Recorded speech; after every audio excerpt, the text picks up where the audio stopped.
जी, आवाज़ आ रही है जी मेरी? जी, आ रही है। जी, अभी आप आपकी लोग को आले हज़रत की वो गुफ्तगू जी, कर रहे आला थे, ज़मीन हाँ, साकिन हाँ। है या जी, जी। हाँ जी, हाँ जी, जी। जी, तो मेरा भी एक सवाल जो है ना हमेशा से ज़हन में ये रहता है क्योंकि ठीक है ज़मीन तो गोल है, इसमें कोई शक नहीं है। तो ये इतनी बड़ी समंदर जो है इसके ऊपर कैसे टिका हुआ है? ये मेरे समझ में ना आप लोग प्लीज़ एक्सप्लेन करें। वैसे कहते नहीं हमें मालूम नहीं होता, हम चल रहे होते हैं, हमें एहसास नहीं होता, ग्रेविटी होती है, फलाना होता है। लेकिन लॉजिकली इसको कैसे हम समझें कि इतनी छोटी दुनिया में और वो है भी गोल है और इसके नीचे भी कुछ नहीं है, ऊपर भी बिल्कुल खला है, दाएं बाएं हर जगह खला ही है, बीच में बॉल की तरह है। तो इतनी बड़ी समंदर जो है यहाँ पे कैसे टिका हुआ, इसके ऊपर थोड़ा सा आप लोग साइंसी उसके ऊपर थोड़ा गुफ्तगू करें। देखें, इसमें बड़ी हेलो। आसान सी बात है। जी जी। मादा जो है ना, मादा, वो आपस में इकट्ठा होने की जो कोशिश करता है ना, उसे कहते हैं ग्रेविटी। ठीक है। जी जी। और जितना ज्यादा मादा होता है ना, उतनी ज्यादा ग्रेविटी ज्यादा होती है। और खला में अगर बहुत ज्यादा मादे को छोड़ दिया जाए तो वो खुद ही गोल बन जाता है, क्योंकि वो अपनी ही ताकत के नीचे क्या करता है, वो आपस में जब जुड़ने की कोशिश करता है तो वो गोल होता जाता है। ठीक है। इसी तरह जो समंदर की लहरें, जो जमीन, हर चीज जमीन के मरकज की तरफ खिंचती है नीचे। वो मरकज हमेशा जमीन की सरफेस पे हर जगह आपके बिल्कुल पाँव के नीचे ही होगा। समझ गए आप?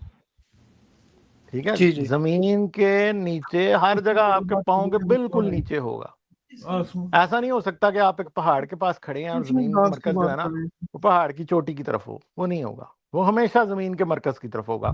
और सारा मादा जितना भी जमीन में है वो हमेशा जमीन के मरकज की तरफ ही जाने की कोशिश करता है।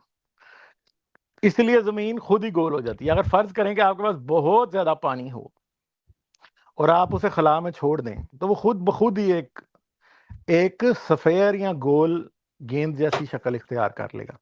बहुत ज्यादा पत्थर हो, उन्हें भी आप छोड़ दें खला में तो वो भी खुद ही अपने वजन के नीचे एक गोल चीज की शक्ल इख्तियार कर लेंगे। बर्फ छोड़ दें, पानी छोड़ दें, गैसें छोड़ दें। गैसें जब छोड़, बहुत ज्यादा गैस खला में होती है तो क्या होता है, वो जब अपने ही वजन के नीचे दबने शुरू होती है तो वो इतनी ज्यादा होती है कि अपने वजन के नीचे जब वो दबना शुरू होती है तो उसमें न्यूक्लियर फ्यूजन शुरू हो जाती है। यानी एटम मिल मिल के बड़े एटम बनाने शुरू हो जाते हैं, क्योंकि ग्रेविटी इतनी ज्यादा हो जाती है। और जितना मात्रा ज्यादा होगा ग्रेविटी उतनी उस मादे की ज्यादा होती जाएगी। कम होगा तो कम होगी उसकी। यानी फर्ज करेंगे अगर एक इंसान को जाके स्पेस में छोड़ दिया जाए तो वो कभी भी गेंद की सूरत नहीं इख्तियार कर सकता। वो क्यों नहीं गेंद की सूरत इख्तियार कर सकता? क्योंकि वो जो मादा है वो इतना ज्यादा है ही नहीं है कि वो अपनी शक्ल बदल पाए। उसके उससे पैदा होने वाली कशिश शकल या ग्रेविटी इतनी ज्यादा नहीं है कि वो अपनी शक्ल बदल पाए। मगर मादा जब एक हद से ज्यादा क्रॉस कर जाता है ना तो चीजें गोल होने लग जाती हैं। जैसे मैं आपको बताता हूँ कि हमारे निज़ाम शमसी में बहुत से बॉडीज या बहुत से, जिन्हें नजूम फलक कहते हैं, ऐसे हैं कि जो जिनके अंदर मादा उस हद से थोड़ा सा कम है जहां पे वो गोलाई की शक्ल इख्तियार कर सके।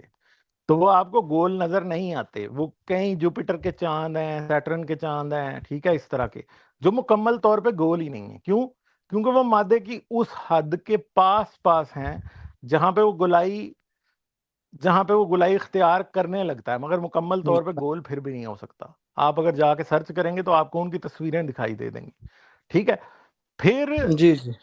और बड़े मसले होते हैं फिर इसके साथ साथ ना, और फिर कई पेचीदा बातें हैं। कोई अगर प्लेनेट है वो ज्यादा तेजी से घूम रहा है अपने गिर्द, तो क्या होता है कि जैसे आप एक धागे को अपनी उंगली पे पकड़ लेते हैं और एक पत्थर को डाल के घुमाते हैं तो उसकी वजह से पत्थर बाहर की तरफ जाने की कोशिश करता है। तो क्या होता है, फिर सियारों की शक्लें भी इस वजह से भी बदलती हैं। अगर वो तेज हो, ज्यादा घूम रहा, तो वो उसकी शक्ल थोड़ी सी फर्क होती है। अगर वो जरा कम तेजी से घूम रहा हो तो उसकी फर्क होती है। कई ऐसे होते हैं जैसे हमारा चांद है कि वो घूमता ही नहीं है उस तरह से, उसकी शक्ल एक और तरह की है। ठीक है। तो ये सारी चीजें होती हैं, मगर ग्रेविटी खुद में इस बात के लिए काफी है कि वो किसी भी चीज को गोल कर दे। ग्रेविटी ऐसी चीज है कि वो असल में, हम ये समझ रहे हैं कि नीचे की तरफ चीजें जा रही हैं, मगर नीचे असल में है क्या है? नीचे असल में जमीन का मरकज है और सारा मादा टीवी लगाओ, जिधर से भी है वो जमीन के मरकज की तरफ जाने की कोशिश कर रहा है। बटन ऑन दसो, ठीक हो गया? जी जी। अच्छा, आखिरी बात गालिब साहब, क्योंकि मेरा एक कज़न जो है वो ये बोरिंग वगैरह करते हैं ना, आपको पता होगा पाकिस्तान में जहाँ पानी का मसला होते हैं तो वो हाँ जी, हाँ जी।